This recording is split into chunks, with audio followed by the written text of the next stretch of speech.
resultados mais robustos e crescimento acumulado de 9,1%.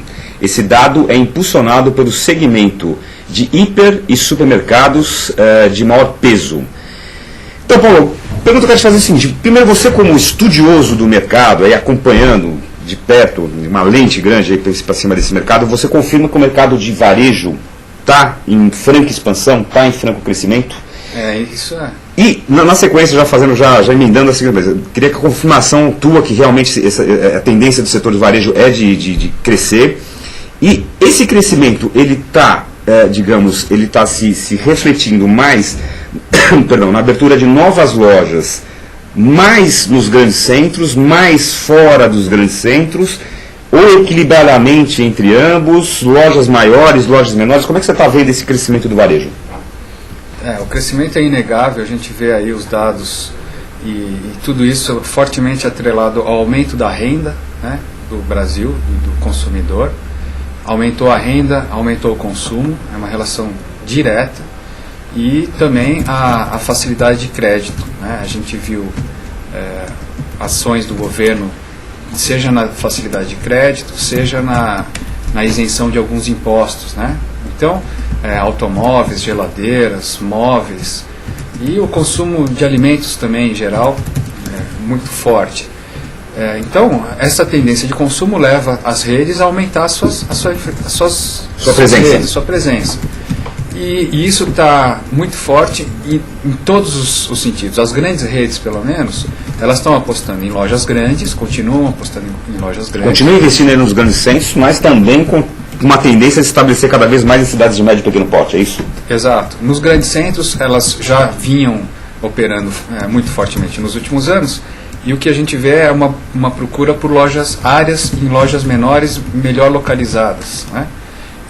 E nas cidades menores, eles estão entrando inicialmente com as lojas grandes, né? com os hipermercados, né? E um fenômeno muito interessante também são os atacarejos. Atacarejos? Atacarejo é o atacado misturado com varejo. O atacarejo, ele acaba atendendo, são lojas que tem uma... Seria um Walmart, como é que chama? Não, seria um atacadão. Atacadão. Um atacadão, que são lojas mais simples, com custo operacional menor, as embalagens são de grandes volumes, você não compra uma pasta de dente, você compra uma caixa com 30 pastas de dente, né? Você não compra um sabonete, você compra uma caixa com 50 sabonetes. Ele é voltado para o pequeno varejista, mas no fim acaba atendendo também um consumidor que tem uma família maior, que prefere comprar certas coisas não perecíveis com preço mais barato, mais em conta. Público de menor renda, que acaba buscando preços mais baratos, né? E muito o pequeno lojista. Então, a gente tem visto esse segmento crescer muito forte, né? E em todo o Brasil. Agora, deixa eu fazer uma outra pergunta aqui. Você acha que existe uma relação entre logística e desenvolvimento imobiliário no varejo? Quer dizer, além de contemplar, digamos, o ponto em si, a localização, além de contemplar o consumidor, a quantidade de consumidores que existe naquele lugar, existe alguma relação com logística ou não? A logística é fundamental para garantir o sucesso do negócio no seguinte sentido. A partir do momento que você está montando uma loja pequena, num bairro de alto poder aquisitivo, que o custo dessa loja é muito alto, porque o aluguel, o terreno custa muito caro, você não pode ter disponibilidade de espaço para estoque muito grande. A partir do momento que você não tem espaço de estoque, você tem que ter uma operação de distribuição e de logística muito azeitada. Para não faltar nada, você tem que ter um centro de distribuição próximo dessa loja, um funcionamento esperto para que o que está na prateleira rapidamente seja reposto e não ficar vazio, porque prateleira vazia é o maior pecado que pode existir nesse segmento, né? E ao mesmo tempo você pode ter mix de produtos diferentes. Uma coisa é uma loja num bairro de alto poder aquisitivo, os produtos que estão ali, você pode ter mais produtos importados, mais vinhos, mais, sei lá, geleias e coisas que o alto poder aquisitivo permite deseja. Comprar, né? E a loja com a mesma bandeira num bairro com menor poder aquisitivo pode ter um outro mix. São a mesma loja, mas tem pequenos detalhes de mix que a logística por trás disso é fundamental. Escuta também, você que representa a Urban Systems, que é uma empresa de inteligência, de estudos de mercado, eu te pergunto o seguinte: na hora de projetar, de construir novos empreendimentos nessa área do varejo, como é que é vista essa relação entre mercado, oferta, demanda e risco? O varejo, assim como acontece bastante já no mercado imobiliário, costuma realizar estudos para entender como é que funciona esse consumidor e qual o melhor mix, e qual a melhor loja, qual a melhor localização dessa loja para o consumidor? Sim, o varejo é um dos segmentos que mais investe nesse tipo de trabalho, né? Há muitos anos. É precursor. O mercado imobiliário, as incorporadoras, as construtoras que fazem edifícios residenciais, de escritórios, vem fazendo isso mais recentemente, eu diria, em relação ao que o varejo faz. As grandes redes são grandes escolas, praticamente, do que a gente tem hoje de prestadores de serviços na área de estudos de mercado. E eles fazem isso, sim, com muito afinco. Eles têm uma visão muito boa de mercado e é o primeiro passo para se definir um investimento numa loja. A Urban System tem realizado estudos para essas redes de varejo e quais seriam essas redes? Sim, a gente faz estudos para investidores, para fundos que investem nessas redes, né? Fizemos muitos estudos para o Walmart, né? E entre outros, redes de varejo de grande porte, menor, redes de franquias. Ok, e quando ocorrem as famosas fusões no varejo aí que a gente tem acompanhado, Pão de Açúcar com Casa Bahia, com Ponto Frio, né? Essa confusão toda aí, o que acontece, por exemplo, que você vê assim, às vezes pode, digamos assim, haver um certo conflito ali, uma loja muito próxima da outra. O que você percebe que as redes, qual a política que eles adotam nesse caso? Eles mantêm com as bandeiras diferentes ou eles procuram maior sinergia, vamos ver, querem economizar, em vez de eu ter duas lojas, uma próxima da outra, eu tenho uma e eu concentro mais público nessa loja? Como é que eles pensam o varejo nesse sentido? Então, como eles fazem muito estudo de mercado e decidem todo o investimento sempre baseado em estudo, se não tiver demanda, eles não vão, né? Então eles quantificam a demanda. Aliás, a gente quantifica a demanda para eles, entrevista o público, procura entender o que o público deseja, quais são as características do negócio, quais são as facilidades que eles pagariam para ter, e a partir daí, quando se juntam operações, a gente faz uma análise de canibalismo para ver se tem loja roubando o cliente de uma de outra, se a gente deve ou não fechar, abrir, mudar o mix, trocar a bandeira. E, por exemplo, a gente vê o caso aí, voltando ao Grupo Garantia, que comprou a rede das lojas americanas e comprou a Blockbuster, que é uma rede de videolocadora, né?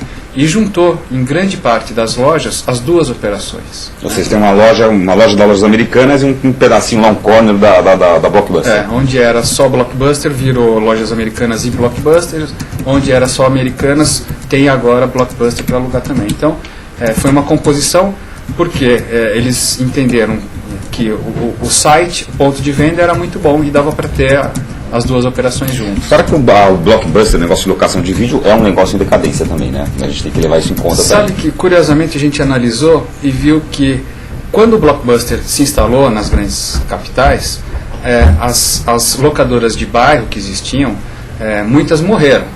Algumas permaneceram e se diferenciaram.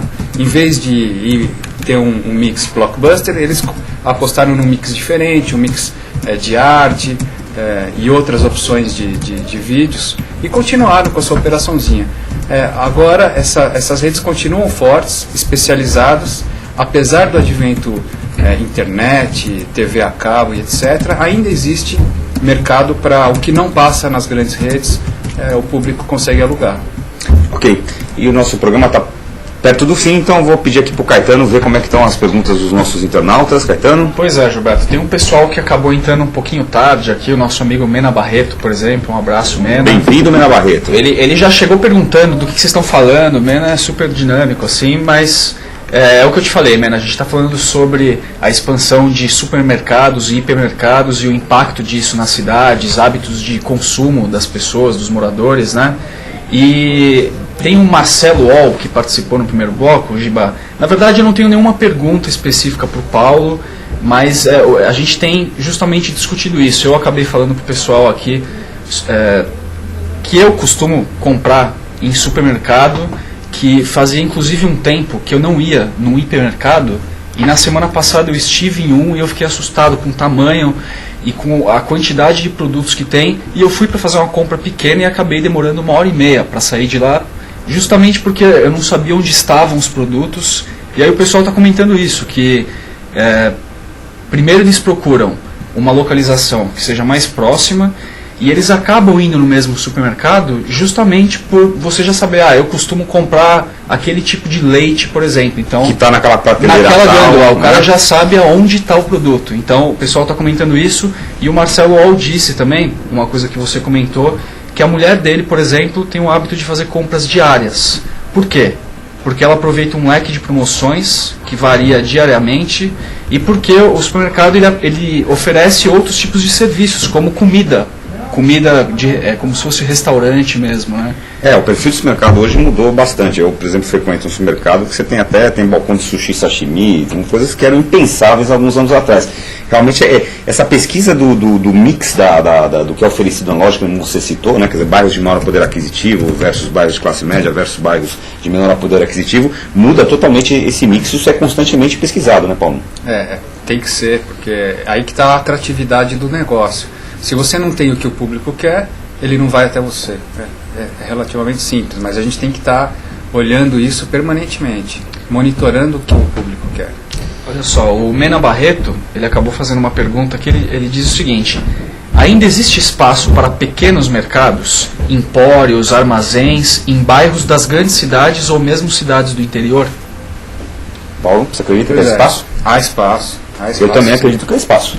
Aliás, a minha visão da história é que a tendência, quando existe vai tendo uma grande massificação, até o momento que alguém rompe isso daí com alguma coisa um pouquinho mais personalizada, né? Há espaço.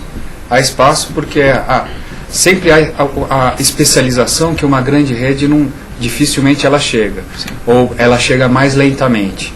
Então, para quem é um especialista em varejo, consegue achar espaço. A gente tem várias.